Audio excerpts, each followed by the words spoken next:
But ಇವ್ರದ್ದು ಒಂದು main character ಅಷ್ಟೇ, ಇವ್ರು ಮಾತ್ರ ವಿಲನ್ ಅಲ್ಲ. ಅದನ್ನು ಸಿನಿಮಾ ನೋಡಿದ ಮೇಲೆ ನಿಮಗೆ ಗೊತ್ತಾಗುತ್ತೆ. ಇನ್ನು ರಾಜಶೇಖರ ಈ ಒಂದು ಪಾತ್ರನ ಪ್ಲೇ ಮಾಡಿರೋದು ಜೈರಾಮ್ ಅವರು. ಆ ಪಾತ್ರಗೆ ಕಡಿಮೆ ಸ್ಕ್ರೀನ್ ಟೈಮ್ ಇದ್ರೂ ಕೂಡ ಸಿಕ್ಕಾಪಟ್ಟೆ ಇಂಪ್ಯಾಕ್ಟ್ ಬೀಳುತ್ತೆ. ಇದನ್ನೆಲ್ಲ ನೀವು ಸಿನಿಮಾದಲ್ಲೇ ನೋಡಬೇಕು.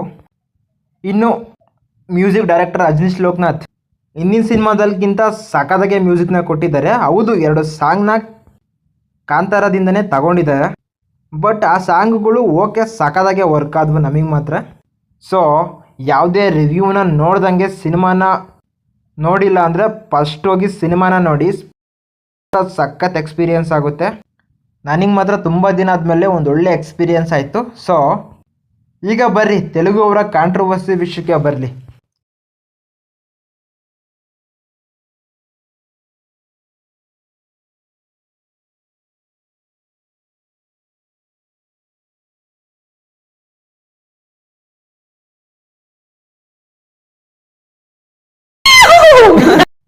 ಈಗ ಬರೀ ತೆಲುಗು ಅವರ ಕಾಂಟ್ರವರ್ಸಿಗಳ ಬಗ್ಗೆ ಮಾತಾಡ್ಕೊಂಡು ಬರೋಣ.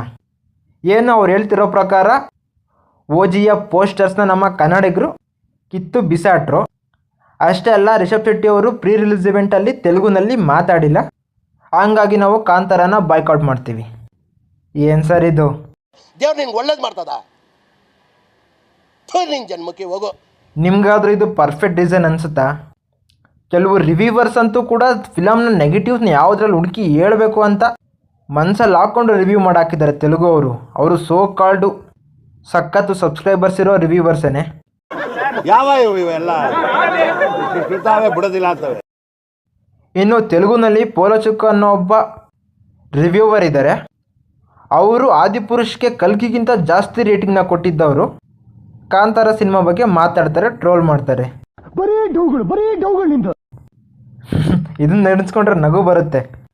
ಹಂಗಾದರೆ ನಾವು ಬಾಹುಬಲಿ 2ಗೆ ನಮ್ಮ ಕರ್ನಾಟಕದಲ್ಲಿ 100 ಕೋಟಿಗಿಂತ ಜಾಸ್ತಿ ಕಲೆಕ್ಷನ್ನ ಕೊಟ್ಟಿಲ್ವಾ? ಅಷ್ಟೆಲ್ಲ ಕಲ್ಕಿ ಕೊಟ್ಟಿಲ್ವಾ? ಜೈಲರಿಗೆ ಕೊಟ್ಟಿಲ್ವಾ? ಅಷ್ಟೆಲ್ಲ ಅವ್ರೇನು ಕನ್ನಡದಲ್ಲಿ ಡಬ್ ಮಾಡಿಬಿಟ್ಟಿದ್ರ ಬಾಹುಬಲಿನ? ತೆಲುಗುನಲ್ಲೇ ತಾನೇ ಕೊಟ್ಟಿದ್ದು. ನಾವು ಎಷ್ಟೇ ನಮ್ಮ ಕನ್ನಡ ಭಾಷೆನ ಪ್ರೀತಿಸಿದ್ರು ಕೂಡ ಒಳ್ಳೆ ಸಿನಿಮಾಗಳಿಗೆ ನಾವು ಕೂಡ ರೆಸ್ಪೆಕ್ಟ್ನ ಕೊಡ್ತೀವಿ. ಆಯಿತು ಸರ್, ನಿಮ್ಮ ಲೆಕ್ಕಕ್ಕೆ ಬರೋಣ. ತೆಲುಗು ಹೀರೋಸು ಯಾರ್ಯಾರಿದ್ದಾರೋ ಅವರೆಲ್ಲ ಎಷ್ಟು ಜನ ಕನ್ನಡದಲ್ಲಿ ಇಂಟರ್ವ್ಯೂ ಕೊಟ್ಟು ನಮ್ಮ ಕನ್ನಡದಲ್ಲಿ ಪ್ರಮೋಷನ್ನ ಮಾಡಿದ್ದಾರೆ ಹೇಳ್ಬಿಡಿ. ಮಜಾ ಆಯಾ. ಜೂನಿಯರ್ NTR ಇವರೊಬ್ಬರನ್ನ ಹೊರತುಪಡಿಸಿದ್ರೆ ಕನ್ನಡ ಮಾತಾಡೋಕ್ಕೆ ಯಾರಿಗೂ ಬರೋದಿಲ್ಲ. ಮೊನ್ನೆ ತೇಜ ಸರ್ಜಾ ಅವರು ಕೂಡ ಸ್ವಲ್ಪ ಟ್ರೈ ಮಾಡಿದ್ರು, ಅದಕ್ಕೆ ಅಪ್ರಿಷಿಯೇಟ್ ಮಾಡ್ತೀನಿ ನಾನು. ಕರೆಕ್ಟಾಗಿ ಪ್ರಾಪರಾಗಿ ಯಾರು ಮಾತಾಡ್ತಾರೆ, ಅದೇ ನಮ್ಮ ಹೀರೋಸ್ ಎಲ್ಲರೂ ಕರೆಕ್ಟಾಗಿ ತೆಲುಗುನಲ್ಲೇ ಮಾತಾಡ್ತಾರೆ. ಅವತ್ತು ನಮ್ಮ ರಿಷಬ್ ಶೆಟ್ಟಿ ಅವ್ರು ಏನಂದ್ರು, ನನ್ನ ಮನಸ್ಸಲ್ಲಿರೋ ಭಾವನೆಯನ್ನು ನನ್ನ ಮಾತೃಭಾಷೆಯಲ್ಲಿ ಇಟ್ಕೊಂಡ್ರೆ ಅದನ್ನು